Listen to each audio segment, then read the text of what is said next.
Hello नमस्कार दोस्तों, स्वागत है आपके अपने YouTube channel education first information 2.0 में।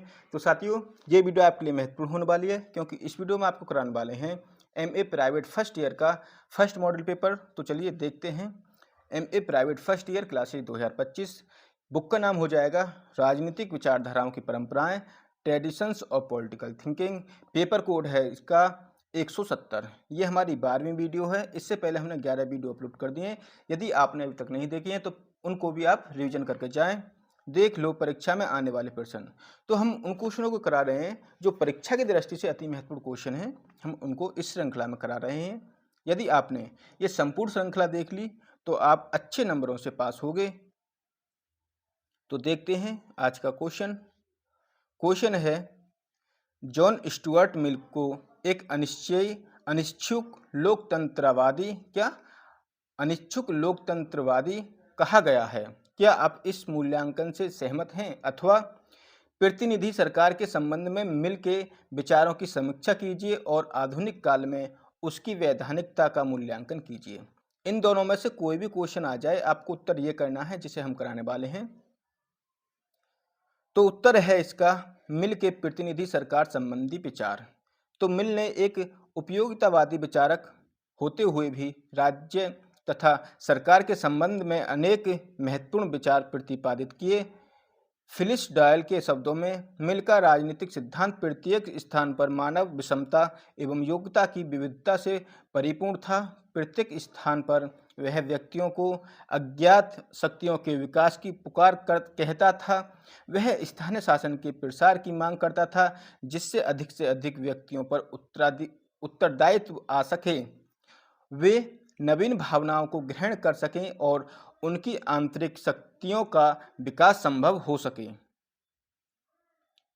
और साथियों, आपको यदि इसकी पीडीएफ चाहिए तो आप हमारे टेलीग्राम चैनल को ज्वाइन कर लीजिए, वहां इसकी पीडीएफ आपको मिल जाएगी। संक्षेप में उसके प्रतिनिधि सरकार संबंधी विचार की विवेचना इस प्रकार से की जा सकती है और टेलीग्राम का लिंक वीडियो के डिस्क्रिप्शन बॉक्स में दे रखा है। आप वहां से डायरेक्ट ज्वाइन करके और इसकी पीडीएफ को प्राप्त कर लोगे। पहला है राज्य की उत्पत्ति। मिल का मत है कि राज्य किसी प्रकार के समझौते का परिणाम नहीं है। उसका मत है कि राज्य और सरकार का उत्पत्ति व्यक्ति की आवश्यकताओं के कारण हुई है और उनका लक्ष्य सामाजिक तथा सार्वजनिक हित में अभिवृद्धि करना है। दूसरा पॉइंट है प्रतिनिधि सरकार। मिल का मत है वह शासन प्रणाली सर्वोत्तम है जिसमें संप्रभुता समुदाय के समस्त व्यक्तियों में निहित हो। प्रत्येक नागरिक को इस शक्ति के प्रयोग का अधिकार हो तथा आगे देखते हैं अगले पॉइंट को, तथा सार्वजनिक कार्य करके उसे शासन में व्यक्तिगत रूप से भाग लेने का अधिकार हो। पुनश्च सामाजिक राज्य होने की आवश्यकताओं की पूर्ति केवल वही शासन कर सकता है जिसमें संपूर्ण जनता भाग ले, परंतु सार्वजनिक कार्यों में कुछ को छोड़कर संपूर्ण जनता सब में भाग नहीं ले सकती। अतः आदर्श ढंग का शासन पूर्ण प्रतिनिधित्व पर आधारित होना चाहिए। मिल ने प्रतिनिधि शासन या सरकार का समर्थन किया। उसका मत है कि प्रतिनिधि शासन या सरकार का अभिप्राय है कि समस्त नागरिक या उसका अधिकांश भाग समय समय पर अपने द्वारा निर्वाचित प्रतिनिधियों द्वारा शासन संचालित करते हैं और शासन की सत्ता, जिसे प्रत्येक शासन में कहीं न कहीं रहना अनिवार्य है, को अपने नियंत्रण में रखते हैं। तीसरा पॉइंट हो जाएगा प्रतिनिधि सरकार के कार्य। मिल एक आदर्श प्रतिनिधि सरकार के निम्नलिखित कार्य बताता है जो निम्न प्रकार हैं, उनको देखते हैं। पहला कार्य यह है नागरिकों का बौद्धिक एवं नैतिक विकास। मिल का मत है कि एक सर्वोत्तम सरकार को ऐसे कानूनों का निर्माण करना चाहिए जिनमें जिनसे नागरिकों का बौद्धिक और नैतिक विकास हो सके। दूसरा है व्यक्तिगत स्वतंत्रता। मिल के अनुसार व्यक्ति की स्वतंत्रता को सुरक्षित रखने के लिए सरकार को कम से कम कानून बनाने चाहिए। तीसरा पॉइंट है अहस्तक्षेप की नीति अहस्तक्षेप की नीति। तो मिल का कथन है कि सरकार को व्यक्ति के कार्यों में कम से कम हस्तक्षेप करने की नीति का अनुसरण करना चाहिए, क्योंकि अधिक हस्तक्षेप नागरिकों को व्यक्तिक विकास में बाधा उत्पन्न करेगा और प्रशासन को भी शिथिल बना देगा। चौथा पॉइंट है, मिल व्यक्तिगत स्वतंत्रता का प्रबल समर्थक है, फिर भी वह सरकार को विधि निर्माण करने की अनुमति देता है। उसका कथन है कि प्रतिरक्षा और सुरक्षा के लिए सरकार को विधियों का निर्माण भी करना चाहिए। चौथा पॉइंट की तरफ चलते हैं। अगला है चौथा पॉइंट, निर्वाचन संबंधी विचार। मिल ऐसे आदर्श प्रतिनिधि शासन का समर्थक करता है जिसमें जनता द्वारा निर्वाचित बुद्धिमान और विवेकी व्यक्ति अधिक से अधिक प्रशासनिक कार्यों में भाग ले सके। इस संबंध में मिल का मत है कि किसी भी सरकार का सर्वोत्तम गुण यह है कि वह अपने नागरिकों का बौद्धिक तथा नैतिक विकास करने में सहायक हो। इसलिए एक उत्तम और बुद्धिमान सरकार को इस बात का पूर्ण प्रयास करना चाहिए कि सामाजिक जीवन के संचालन पर उसके सबसे बुद्धिमान सदस्यों की बुद्धि और सदाचार का प्रभाव पड़े। पांचवा पॉइंट है, मताधिकार संबंधी विचार। मिल ने मताधिकार के संबंधी में निम्नलिखित विचार व्यक्त किए हैं। पहला है शैक्षिक योग्यता। तो शैक्षिक योग्यता को देखते हैं। यदि आपको साथियों वीडियो पसंद आए तो प्लीज़ वीडियो को लाइक करके अपने फ्रेंडों को शेयर जरूर कर दें ताकि ऐसे वीडियो आपको मिलती रहें, और आप कमेंट करके बताएं कि आपको और किस टाइप की वीडियो चाहिए।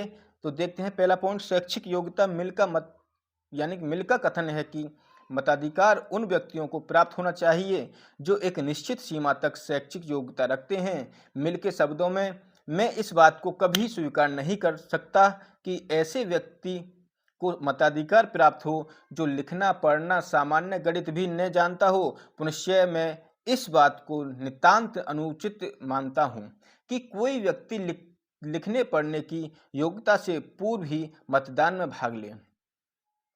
मताधिकार को सार्वभौम बनाने से पूर्व सभी को शिक्षा प्राप्त कर लेनी चाहिए। मिल शैक्षिक योग्यता के साथ साथ संपत्ति की योग्यता को भी आवश्यक समझता था।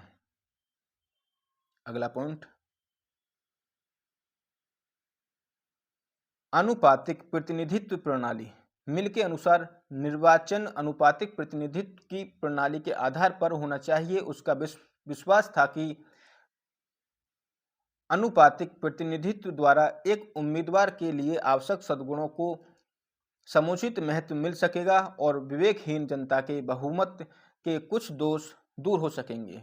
तीसरा, बहुल मतदान। मिल द्वारा और मूर्ख में अंतर बताता था कि उसका मत था कि विद्वान को मूर्ख से अधिक मत देने का अधिकार मिलना चाहिए।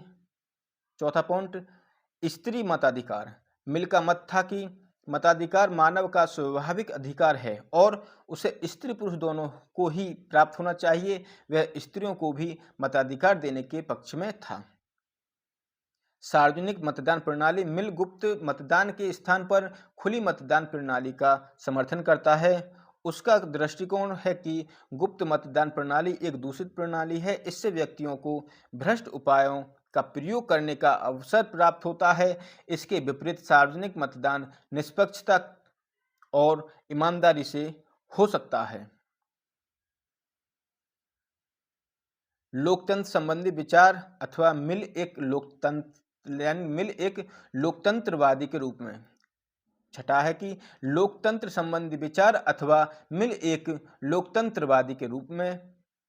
मिल लोकतंत्रात्मक शासन प्रणाली को मानव अधिकारों एवं हितों की सुरक्षा के लिए सर्वश्रेष्ठ शासन प्रणाली मानता था। उसका मत था कि व्यक्ति अपने अधिकारों एवं हितों की सुरक्षा स्वयं नहीं कर सकता है और ऐसा करने के लिए लोकतंत्रात्मक शासन प्रणाली उसकी विशेष रूप से सहायता करती है।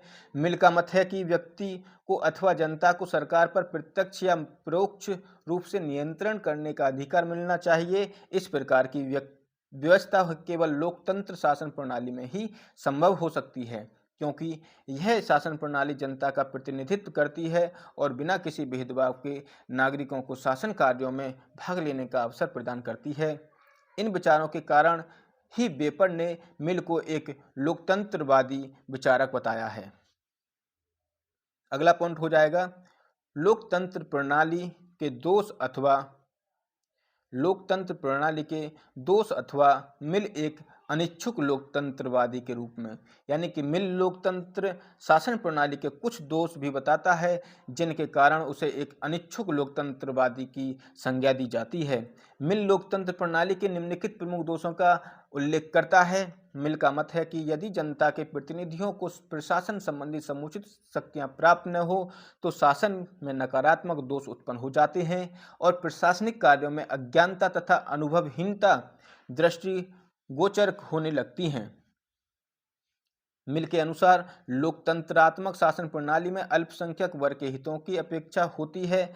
ऐसे शासन में अनुभवहीन और अयोग्य व्यक्ति सत्ताधारी बन जाते हैं। लोकतंत्रात्मक शासन प्रणाली सभी देशों के लिए उपयुक्त नहीं हो सकती। इतना ही नहीं, मिल एक विद्वान को 99 मूर्खों से श्रेष्ठ मानकर आधुनिक लोकतंत्र का विरोधी बन जाता है।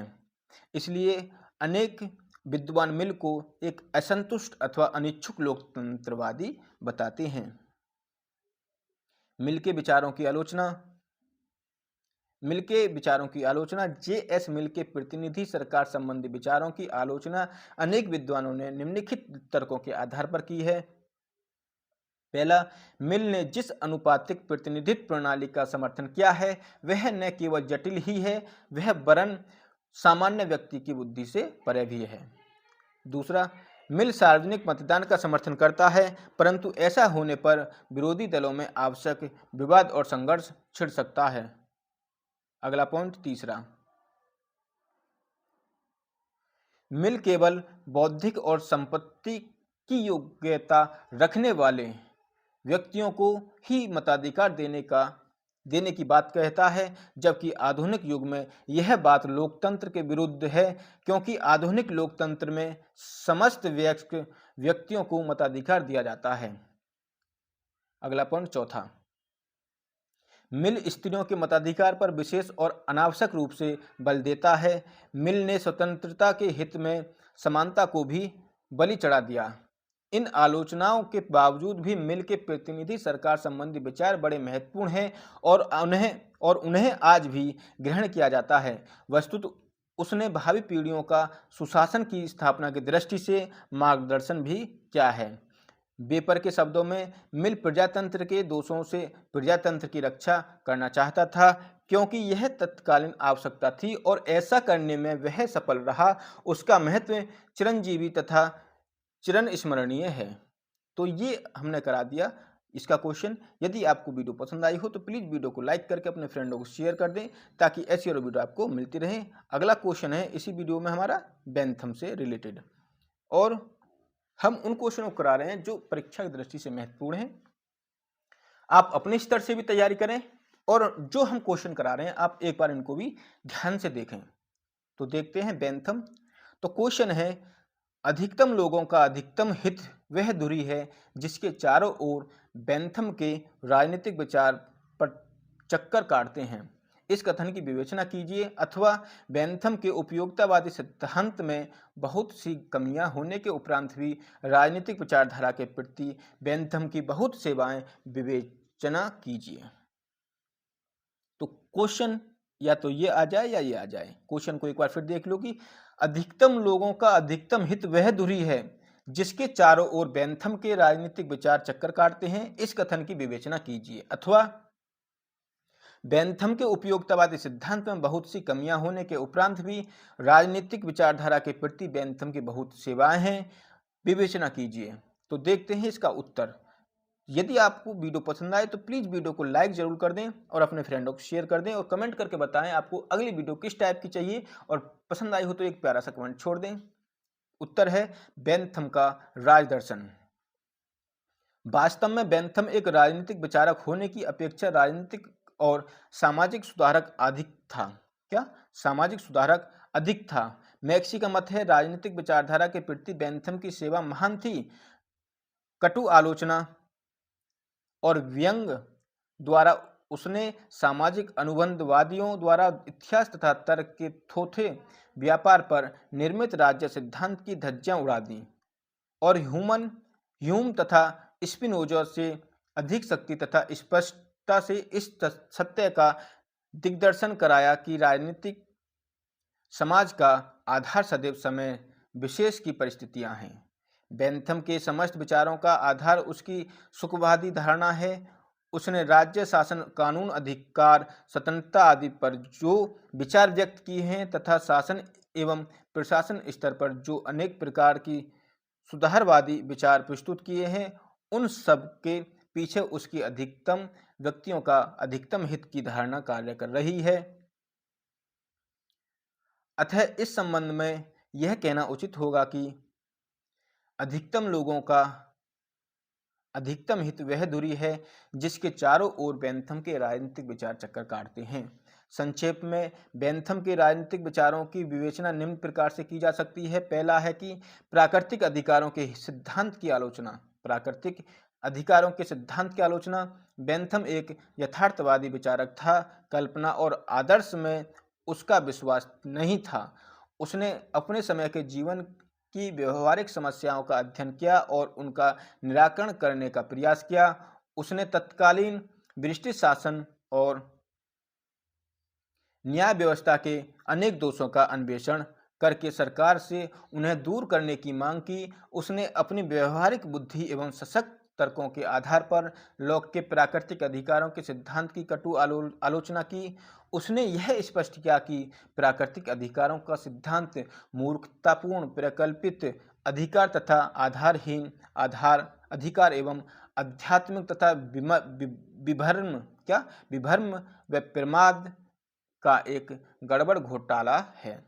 बेंथम ने लॉक की प्राकृतिक अधिकारों की धारणा का खंडन करते हुए कहा कि अधिकार मनुष्य के सुखमय जीवन के नियम हैं जिन्हें राज्य के कानूनों द्वारा मान्यता प्रदान की जाती है।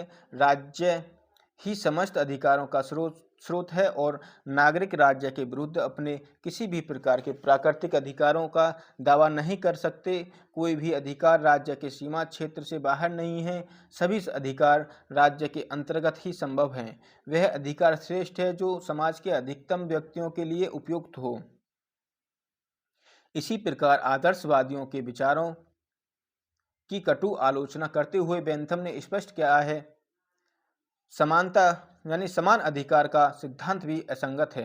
पूर्ण समानता नितांत असंभव और यह समस्त प्रकार के शासन तंत्र की विरोधी है। क्या वास्तव में सभी व्यक्ति स्वतंत्र उत्पन्न होते हैं? क्या वास्तव में सभी व्यक्ति स्वतंत्र रहते हैं? वास्तव में सभी व्यक्ति बिना एक भी अपवाद के दासता की अवस्था में जन्म लेते हैं। दूसरा, सामाजिक समझौता सिद्धांत का विरोध। बेंथम ने राज्य के आंगिक यानी कि सावयव और समझौते के सिद्धांत का भी विरोध किया है। उसका मत है कि समझौता सिद्धांत आज्ञा पालन के कर्तव्य की कोई स्पष्ट व्याख्या नहीं है। कोई स्पष्ट व्याख्या नहीं है या नहीं करता है। व्यक्ति राज्य की आज्ञा का पालन इसलिए नहीं करता है कि उसके पूर्वजों ने इस संबंध में कोई समझौता किया था, वरन आज्ञा पालन वह इसलिए करता है कि क्योंकि ऐसा करने से उसका अपना हित है। बेंथम का मत है वास्तव में राज्य की उत्पत्ति सामाजिक उपयोगिता के आधार पर हुई है। व्यक्ति अपने सुख को सरलतापूर्वक पाने के लिए ही राज्य की आज्ञाओं का पालन करता है। आज्ञा का पालन करता है। तीसरा पॉइंट हो जाएगा राज्य संबंधी विचार। बेंथम के राजनीतिक विचार उपयोगितावाद के सिद्धांत पर आधारित हैं, इसलिए वह राज्य का उद्देश्य अधिकतम लोगों का अधिकतम सुख बताता है। वह राज्य की परिभाषा इन शब्दों में करता है राज्य व्यक्तियों का एक ऐसा समूह है जो लोगों के लिए उपयोगिता को बनाए रखने तथा उसकी अभिवृद्धि करने के लिए संगठित किया जाता है, अर्थात हित या सुख की वृद्धि के लिए स्थापित किया जाता है। उसका मत है कि राज्य का कर्तव्य व्यक्ति के चरित्र का विकास करना नहीं है। ऐसा कहकर वह प्लेटो, अरस्तु और रूसो के राज्य संबंधी विचारों का खंडन कर देता है। उसने प्लेटो तथा अरस्तु के समाज राज्य की प्राकृतिक, स्वाभाविक एवं ऐतिहासिक संस्था नहीं माना है, बल्कि उसे एक कृत्रिम संस्था माना है जिसका उद्देश्य व्यक्तियों के सुखों में वृद्धि करना है। और यदि राज्य इस उद्देश्य में विफल हो जाता है तो व्यक्ति को राज्य के कानून का पालन करने का कोई नैतिक औचित्य नहीं है। इस प्रकार से बेंथम राज्य की तुलना में व्यक्ति की स्थिति को ऊंचा उठा देता है तथा राज्य को एकमात्र साधन के रूप में प्रयुक्त करता है। वह राज्य को भी उपयोगिता की कसौटी पर कस कर देखता है। बेंथम का विश्वास था कि अधिकतम सुख राज्य के नागरिकों के व्यक्तिगत का एक योग है, मात्र व्यक्तिगत सुखों का एक योग मात्र है, उसमें समस्त समाज का सामूहिक हित सम्मिलित नहीं है। इस प्रकार बेंथम व्यक्ति को ही सर्वोच्च स्थान प्रदान करता है और समाज को एक काल्पनिक संस्था के रूप में मान्यता देता है। उसने लिखा है, समाज एक कृत्रिम संगठन है जो इसके सदस्य माने जाने वाले व्यक्तियों से बना है, अतः व्यक्ति के हित की बात समझे बिना समाज हित की चर्चा करना निरर्थक है। किसी भी वस्तु को हितकारी अथवा किसी व्यक्ति के लिए उपयोगी तभी कहा जा सकता है जब वह उसके सुखों के योग में वृद्धि करे। आगे देखते हैं। बेंथम का मत है कि कोई भी सरकार उस समय तक स्थिर रह सकती है जब तक कि उसे जनता का सहयोग प्राप्त रहता है। यदि सरकार सामान्य सुख की अपेक्षा करती है तो जनता को यह अधिकार है कि उसकी आज्ञाओं का पालन न करे। बेंथम का मत है कि राज्य एक कानून बनाने वाली संस्था मात्र है, न कि एक नैतिक समुदाय जिसका लक्ष्य जनता का नैतिक हित करना है। चौथा पॉइंट हो जाएगा बेंथम के कानून संबंधी विचार। बेंथम ने अपने उपयोगितावादी सिद्धांत के आधार पर इंग्लैंड के कानून में सुधार करने का प्रयास किया। कानून के संबंध में उसका विचार था कि व्यक्ति के लिए अधिकतम सुख की धारणा के अनुरूप ही कानून का निर्माण करना है। यदि कानून सुख के स्थान पर दुख पैदा करते हैं तो उसने व्यक्ति को राज्य के आदेशों के विरुद्ध जाने का अधिकार भी प्रदान किया है। उसने व्यक्ति की स्वतंत्रता तथा अधिकार में पूर्ण आस्था का प्रदर्शन किया है। बेंथम की समस्त सुधारवादी योजनाएं भी व्यक्ति के सुख को केंद्रित करके प्रस्तुत की गई हैं। इन सभी में बेंथम का मानवतावादी दृष्टिकोण झलकता है। बेंथम राज्य को सामान्य सुख की वृद्धि का माध्यम मानता है। उसने राज्य के कार्यों का नकारात्मक अवधारणा प्रस्तुत की है। राज्य जनता के नैतिक चरित्र के उत्थान के उद्देश्य से व्यक्ति के श्रेष्ठतम गुणों का विकास करने का कोई प्रयास नहीं करता है। बेंथम राज्य को कोई सकारात्मक कार्य प्रदान करने के पक्ष में नहीं है। इस दृष्टिकोण से उसका राज्य व्यक्तिवादी है। इस दृष्टिकोण का समर्थन करते हुए कैटलिन बेंथम के दर्शन को व्यक्तिवादी अथवा लेसेस फेयर का सिद्धांत कहकर पुकारता है। अगला पॉइंट हो जाएगा बेंथम के राज दर्शन की आलोचना। बेंथम के राज दर्शन की आलोचना। तो बेंथम के विचारों की कटु आलोचना की गई है। अनेक विद्वानों ने उसके राज दर्शन को विरोधाभासों, भ्रमों और भूलों का सम्मिश्रण माना है और अपने पक्ष की पुष्टि में निम्नलिखित तर्क दिए हैं। पहला है, बेंथम के राज दर्शन में मौलिकता का अभाव है। इस संबंध में वेपर का कथन है, बेंथम के दर्शन में मौलिकता की कमी है। वह अपने पूर्ववर्ती सिद्धांतों को पूरी तरह गले के नीचे उतार तो गया था, परंतु उनको पचा नहीं पाया। उसने अपने ज्ञान का सिद्धांत लॉक तथा ह्यूमन से सुख दुख का सिद्धांत, हेल्वेटियस से सहानुभूति तथा विरोध का विचार, ह्यूम से तथा उपयोगिता का विचार अनेक दूसरे से विद्वानों से उधार लिया। अतः उसमें मौलिकता का अभाव है। ईर्ष्या की अधिकता तथा उसके अपने विचार भ्रमों एवं भूलों से परिपूर्ण है। दूसरा पॉइंट हो जाएगा बेंथम के दर्शन में त्रुटियों एवं विरोधाभासों की भरमार है। राज्य के संबंध में वह चुप है। वह केवल उपयोगिता पर बल देता है और व्यक्ति के सुख दिलाने के चक्कर में ही पड़ा रहता है। उसका अधिकार संबंधी विचार भी दोषपूर्ण है। तीसरा पॉइंट, बेंथम ने राज्य के उद्देश्य का एक पक्षीय विवेचन किया है, अर्थात उसने केवल सुख अथवा आनंद का ही विवेचन किया है। अगला हो जाएगा